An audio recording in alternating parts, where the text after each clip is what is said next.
Welcome दोस्तों। मैं प्रवीण कुमार आप लोगों का इस चैनल पर स्वागत करता हूं और आशा करता हूं कि आप लोग सब अच्छे होंगे और बहुत ज़ोर शोर से 69th बीपीएससी की तैयारी में लगे हुए होंगे। और अगर नहीं लगे हैं तो लग जाइए, क्योंकि बहुत जल्दी दिसंबर में ही इसकी परीक्षा होने वाली है। तो मेरा नाम प्रवीण कुमार है और मैंने 67th बीपीएससी में 99th रैंक हासिल किया है और इसके साथ ही मैंने असिस्टेंट प्लानिंग ऑफिसर का पद चयन किया है। ये मेरा फोटो है जो कि आप देख सकते हैं और ये हम लोगों का वे टू पीसीएस चैनल है जो कि मैंने और मेरे मित्र मनोज कुमार ने शुरू किया है। अ, अब मैं अपने बारे में बताना चाहूँगा आपको। मेरा नाम प्रवीण कुमार है। मैंने इलेक्ट्रॉनिक्स कम्युनिकेशन से बीटेक एनआईटी के सूरतकल से किया है और मैं इससे पहले भी चयनित रह चुका हूँ। 67th बीपीएससी में मेरा 315 रैंक आया था और ब्लॉक सप्लाई ऑफिसर के पद पर मेरा चयन हुआ था। और मेरा घर सुपौल बिहार है और चूंकि मैं प्राइवेट सेक्टर में से जॉब से जुड़ा हुआ था, तो मैंने जो भी तैयारी की है वो सेल्फ स्टडी के थ्रू ही की है। और इसलिए मैं आप लोगों को थोड़ा यहाँ पे गाइड भी करना चाहूँगा कि सेल्फ स्टडी करते हुए बीपीएससी को फर्स्ट अटेम्प्ट में कैसे और अच्छे से क्लियर कर सकें। इस पीपीटी पर आप लोग देख सकते हैं, यहाँ राइट साइड में हम लोगों का जो ये टेलीग्राम चैनल है और यूट्यूब चैनल है, इससे आप जुड़ सकते हैं और किसी भी तरह के डाउट्स जो हो वो आप पूछ सकते हैं। हम लोग उसको यथासंभव क्लियर करने की कोशिश करेंगे। साथ ही मेरे और मनोज के द्वारा इस team way to PCS team के द्वारा ये एक test series, free test series का इनिशिएटिव शुरू किया जा रहा है जो कि स्पेशली 69th बीपीएससी पर फोकस है और ये पूरी की पूरी तरह ऑनलाइन मोड में होगा और इस टेलीग्राम चैनल के माध्यम से किया जाएगा। तो आप इससे जुड़ सकते हैं, इसका लाभ उठा सकते हैं। हम लोग इसमें टेस्ट डालेंगे और उसके कॉपी हम लोग इसको अच्छे से रिव्यू करके उसका फीडबैक भी प्रोवाइड करेंगे और यथासंभव अपने नोट्स और मॉडल आंसर भी प्रोवाइड करने की कोशिश करेंगे। अब ये मेरा मार्कशीट है जो कि इस बार 67th का है। अब देख सकते हैं जीएस 1 में 172 मार्क्स आए हैं, जीएस 2 में 144 और मैथिली जो मेरा ऑप्शनल था उससे 179 है। जीएस 1 में 172 थोड़ा कम स्कोर है, क्योंकि आप देखेंगे यहाँ पे स्टैट में मेरे नंबर थोड़े कम हो गए हैं। जो कि सेकेंड स्टैट था उसमें मुझे 36 में से केवल 24 नंबर आए हैं। तो आई गेस ये गलती नहीं करें आप लोग। Stat is a full marking subject, तो आप अगर उस पर थोड़ा कमांड करके 36 के 36 नंबर लाते हैं तो that will help you a lot to score well and also get a very good rank. GS 2 में 144 इस बार के हिसाब से डिसेंट स्कोर है, बहुत ज़्यादा भी नहीं है कम भी नहीं है, it's a decent score. GS 2 में ऐसे भी थोड़ा कम मार्किंग होता है, तो you should target around 150 in GS 2, that is a good score. In GS 1 आप जो है ना 190 तक ला सकते हैं आराम से, 190 200 तक भी जाता है, आप वहाँ टारगेट कर सकते हैं। और ऑप्शनल तो इस बार से एमसीक्यू नेचर का हो गया and will not be a deciding factor, तो इसको तो आप छोड़ के चल सकते हैं अभी फिलहाल।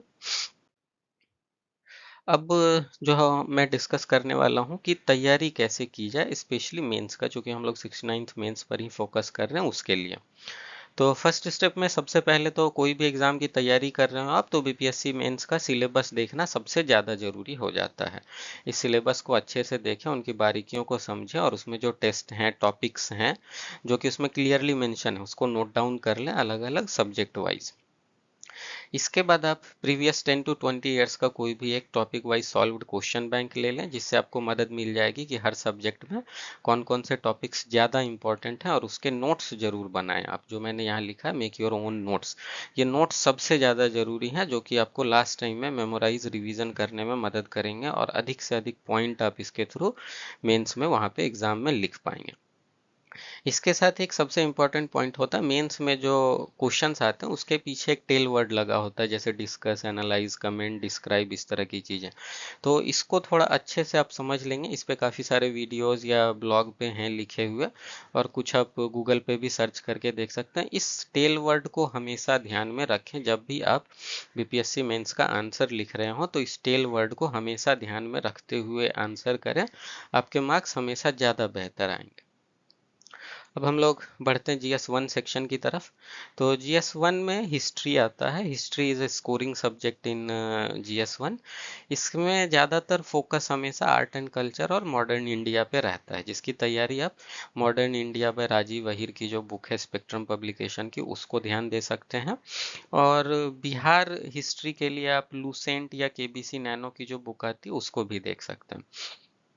इसके अलावा अगर आपके पास समय ज़्यादा नहीं है तो आप हमारी एक क्वेश्चन बैंक है, मैंने और मनोज ने इसको PDF फॉर्मेट में अभी अवेलेबल करवाया है, जो कि इस email way to PCS channel पर अवेलेबल है। आप इसको जाके डाउनलोड कर सकते हैं। इसमें लास्ट 20 ईयर्स के सारे क्वेश्चंस बहुत ही अच्छे से सॉल्व करके दिए हुए हैं। एंड मोस्टली हम लोगों ने ध्यान दिया है कि किस तरह से प्रेजेंट किए जाएं ताकि आपको ज़्यादा से ज़्यादा नंबर आए।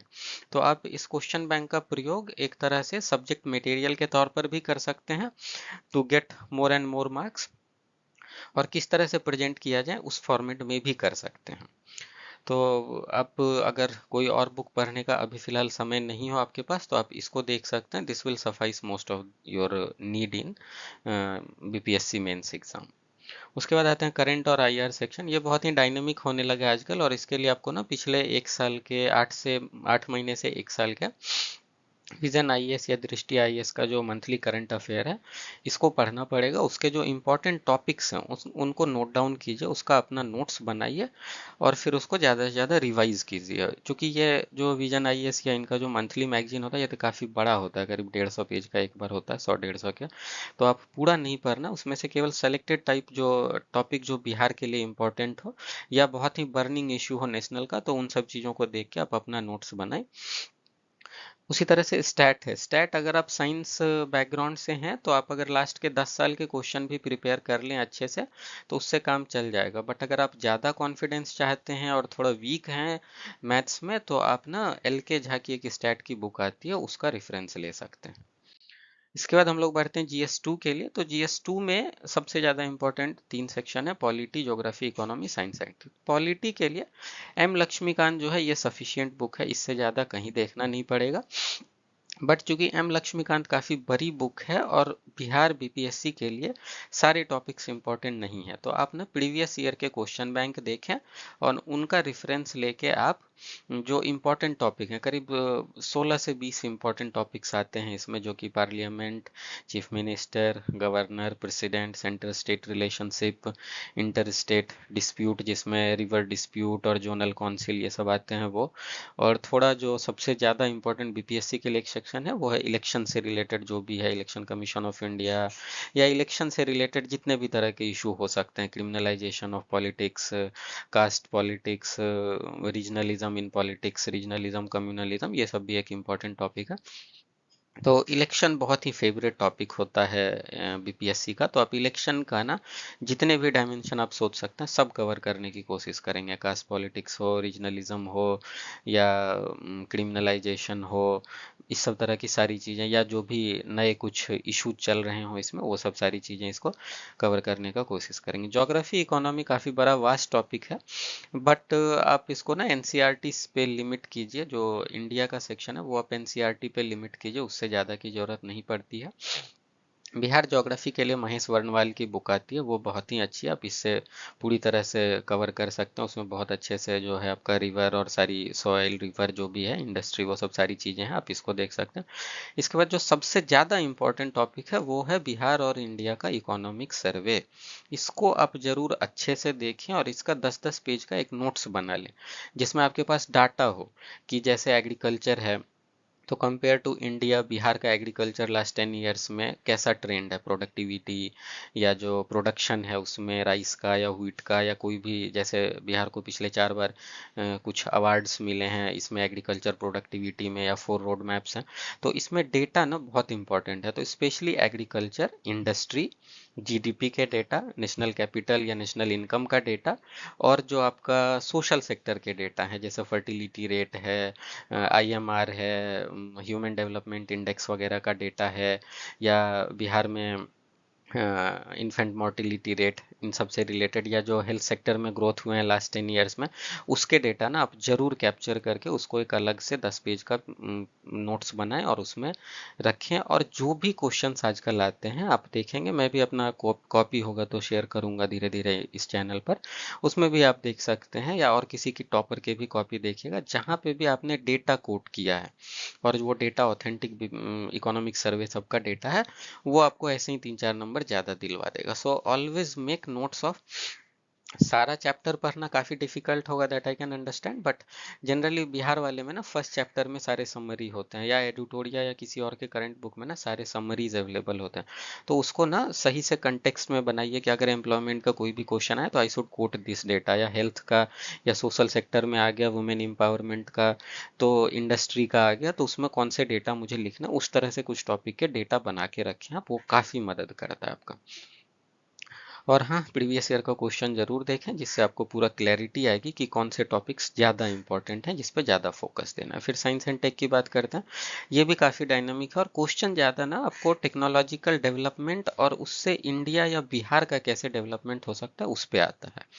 तो आप उस चीज़ को जरूर तैयार करें। जैसे आप बायोटेक्नोलॉजी पढ़ते हैं या नैनो टेक्नोलॉजी पढ़ते हैं, तो केवल उस पोर्शन को तैयार कीजिएगा तो शायद नंबर ज़्यादा नहीं आ पाएंगे। तो उसमें ना आपको ये एंगल डालना पड़ेगा कि बायोटेक्नोलॉजी या नैनो टेक्नोलॉजी या जो इंडिया का स्पेस टेक्नोलॉजी है, इन सब चीज़ों में ना इनका प्रयोग इंडिया या बिहार के डेवलपमेंट के लिए कैसे किया जा सकता है, ये एंगल जरूर डालें। ज़्यादा से ज़्यादा एप्लीकेशन और एग्जांपल्स डालने की कोशिश करें तो ज़्यादा से ज़्यादा नंबर फेच किए जा सकते हैं। और बाकी हाँ, आप तैयारी इसकी जो भी मंथली मैगजीन आता है उससे इम्पोर्टेंट टॉपिक्स देख के उनका नोट्स बनाइए, उससे कर सकते हैं। और मेंस के लिए सबसे इम्पोर्टेंट जो एक चीज़ होती है वो है प्रैक्टिस करना। तो आप टेस्ट सीरीज जरूर ज्वाइन करें, जिसका भी टेस्ट सीरीज ज्वाइन करना, और उसको रिलीजियसली फॉलो करें। सारे टेस्ट के answers with in the time limit लिखने का कोशिश करें, क्योंकि आप नोट्स कितना भी बना लें, कितना भी पढ़ लें, अगर आपने लिखने की प्रैक्टिस नहीं की है तो आप क्लियर नहीं कर सकते, मीन्स दैट इज गारंटीड। तो ये काम जरूर करें, जिसकी भी अब तो काफ़ी कम समय बचा है, 2 महीने, तो आप टेस्ट सीरीज जरूर ज्वाइन करें।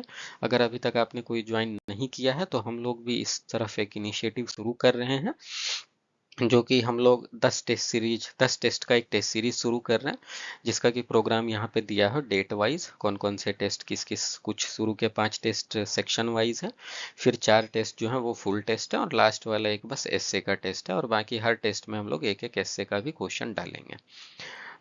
इसके बाद ही हम लोगों से जुड़ सकते हैं। ये टेलीग्राम चैनल है, ये पूरा टेस्ट सीरीज जो है इसी टेलीग्राम चैनल पर कंडक्ट किया जाएगा ऑनलाइन।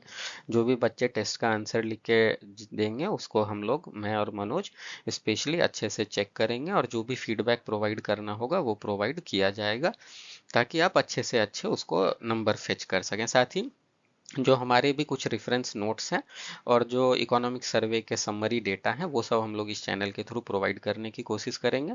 अब way to PCS YouTube channel से भी जुड़ें, इस तरह के जो भी वीडियोस आएंगे उसके आपके अपडेट मिलते रहेंगे। हम लोगों ने एक ये ब्लॉग भी शुरू किया है, जिस पे काफ़ी सारे पोस्ट आते रहते हैं कभी कभी।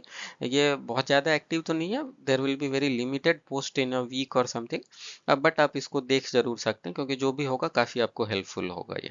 इसके अलावा भी आप अगर कुछ पर्सनल हेल्प चाहते हैं तो आप इस पे मेल कर सकते हैं। ये हमारा V2PCS का यूट्यूब चैनल है, इसको जरूर सब्सक्राइब करें, फॉलो करें, ताकि आपको भविष्य में जो भी हम लोगों से मदद मिल सके उससे आप अच्छे से 69th मेंस क्लियर कर सकें, अच्छे रैंक के साथ क्लियर कर सकें। और इसके लिए आपको बहुत बहुत शुभकामनाएं और धन्यवाद।